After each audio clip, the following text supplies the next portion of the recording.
आणि तुमचा दावोसला एवढाच आक्षेप असेल तर आदित्य ठाकरे दावोसला कशासाठी गेले होते याचं उत्तर देखील एकदा दिलं पाहिजे।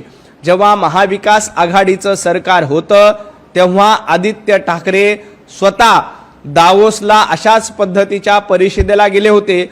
मग तुम्ही आदित्य ठाकरेंना सवाल विचारणार आहेत का की दावोसमध्ये जाऊन तुम्ही नेमकं काय केलं होतं, त्या गुंतवणुकीचं काय झालं?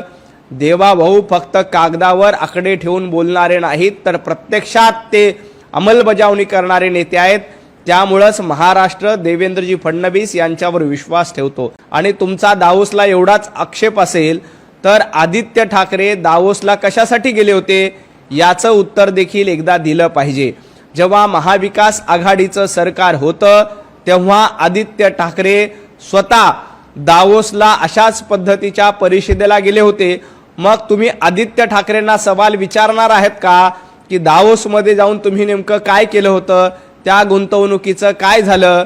देवाभाऊ फक्त कागदावर आकडे ठेवून बोलणारे नाहीत तर प्रत्यक्षात ते अंमलबजावणी करणारे नेते आहेत। त्यामुळेच महाराष्ट्र देवेंद्रजी फडणवीस यांच्यावर विश्वास ठेवतो।